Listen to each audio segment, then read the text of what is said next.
ሞት የኢቢኤስን በር ማንኳኳቱን ቀጥሏል። በኢቢኤስ ቤተሰቦች ላይ እየደረሰ ያለው ተከታታይ መርዶ ልብን በእጅጉ ይሰብራል። ሞት የቤተሰቡን አባል ነጥቆ መውሰዱን ቀጥሏል። በአንጋፋው ጋዜጠኛ አስፋው መሸሻ ሞት የጀመረው ሀዘን በቅርቡ ደግሞ የብዙዎቻችን ወንድም ጓደኛ የሆነውን ተወዳጁን አርቲስት ነጻነት ወርቅነህን አስከትሎ አሁን ደግሞ የጣቢያው ጀርባ አጥንት የሆነውን መስራችና ባለራዕይ አማን ፍስሐጽዮን ከዚህ ዓለም በሞት ተለይቷል። አማን ፍስሐጽዮን ማን ነው? በኢትዮጵያ የብሮድካስቲንግ ታሪክ ውስጥ ስማቸው በጉልህ ከሚጠቀሱ ግለሰቦች አንዱ የሆኑት አቶ አማን ፍስሐጽዮን ከዚህ ዓለም በሞት መለየታቸው ጥልቅ ሀዘን ፈጥሯል። አማን የኢቢኤስ ቴሌቪዥን መስራች እና ዋና ስራ አስፈጻሚ በመሆን የሀገሪቱን የሚዲያ ገጽታ አንድ እርምጃ ከፍ ያደረጉ ታላቅ የሀገር ባለውለታ ነበሩ። አቶ አማን ፍስሐጽዮን ከ16 ዓመታት በፊት በሲልቨር ስፕሪንግ ሜሪላንድ አሜሪካ ውስጥ ኢቢኤስን ሲመሰርቱ ዋነኛ ዓላማቸው የነበረው በውጭ ሀገር የሚገኙ ወይም የሚኖሩ ኢትዮጵያውያንን ከባህላቸው እና ከማንነታቸው ጋር እንዳይቆራረጡ ማድረግ ነበር። የኢትዮጵያውያን መልካም ገጽታ፣ ጥበብ እና ታሪክ ለዓለም አቀፍ ማህበረሰቡ ማስተዋወቅም ይህም ዋነኛ ዓላማቸው ነበር። ዘመናዊና ጥራቱን የጠበቀ የመዝናኛ አገልግሎት ለኢትዮጵያውያን ማቅረብ ይህም በጣም ተቀዳሚና ተወዳጁ በኢትዮጵያውያን ሕዝብ ውስጥም ልብ ስር ገብቶ የቀረ ትልቁ ፕሮግራማቸው የሆነው እሁድን በኢቢኤስን እስከዛሬ ድረስ ለ8 ዓመታት ከዛም በላይ ለሆኑ ዓመታት ተወዳጅነታቸው እንዲቀጥልና በልብ ሳይሰለቹ እንዲቀጥሉ ካደረጉ ዋነኛ የኢቢኤስ ማኔጅመንት አባላትና መስራቾች መካከል አንዱ የሆነው ዋነኛው አቶ አማን ፍስሐጽዮን ነበሩ።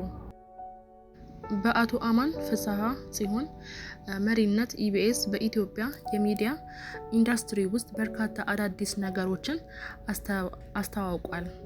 የጥራት ደረጃ በኢትዮጵያ የመጀመሪያ ከፍተኛ ጥራት ወይም ደግሞ ኤችዲ ስርጭት በማድረግ ቀዳሚ ነበር። የስራ እድል በመፍጠር ለበርካታ ወጣቶች አርቲስቶች እና ቲክቶከሮች የስራ እድል እና የችሎታ ማብቂያ መድረክም ሆኗል።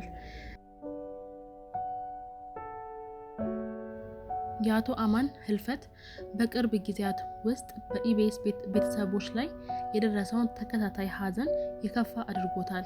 ከዚህ ሀዘን ቀደም በሞት መለየታቸው ይታወሳል።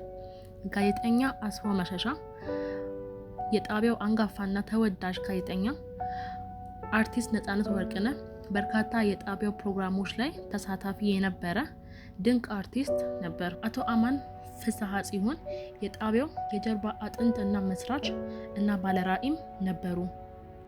አቶ አማን እና ባለቤቱ ወይዘሮ ማክዳ አፈወርቅ ኢቢኤስን ከኢትዮጵያ የሚሰራጨውን ፕሮግራሞችን በማስተዳደር ለ15 ዓመትና ከዛም በላይ ለሆኑ ዓመታት ኢቢኤስን በማስተዳደር እና በመምራት እስከዛሬ ድረስ ደከመኝ ሰለቸኝ ሳይሉ ወይዘሮ ማክዳ አፈወርቅ እኚህ ናቸው። እናም ቤተሰቦቻቸውን ወይም ደግሞ ሁለተኛ ቤቴ ነው እያሉ የሚጠሯቸውን ሆስቶቻቸውን ወይም ደግሞ አዘጋጆቻቸው በጣም የሚወዱትን የኢቢኤስን ቤት በመቀላቀልና ሆስቶቻቸው ወይ ደግሞ አቅራቢዎቻቸውን በፍቅርና በእንክብካቤ በመያዝ ይታወቃሉ። እነዚህ ሰዎች እና ዛሬ ላይ ኢቢኤስ ላይ በጣም ጥቁር ጥላ አጥልቷል እና ኢቢኤስ ዛሬ በጣም ልቡ ተሰብሯል። እኛም በጣም ነው ያዘንነው። አቶ አማን ፍስሐጽዮን ከዚህ ዓለም በሞት በመለየታቸው እኛም እንደ ሚዲያችን እንደ ኢትዮ ሀበሻ የዩቲዩብ ቻናል በጣም ነው ያዘንነው። በጣም ነው የደነገጥነው። ሀዘን ላይ ሀዘን በጣም ተደራርቧል ኢቢኤስ ላይ ለቤተሰቦቻቸው፣ ለወዳጅ ዘመዶቻቸው እና ደግሞ ለስራ ባልደረቦቻቸው እናም ደግሞ ለኢቢኤስ ማኔጅመንት ለሁላችሁም ለባለቤቱ ለውድ ባለቤቱ ለወይዘሮ ማክዳ አፈወርቅና ለልጆቻቸው መጽናናትን እየተመኘን እኛ ከወዲሁ እንሰናበታችኋለን። መልካም ጊዜ ይሆንላችሁ። Thank you for watching. Thank you. Bye.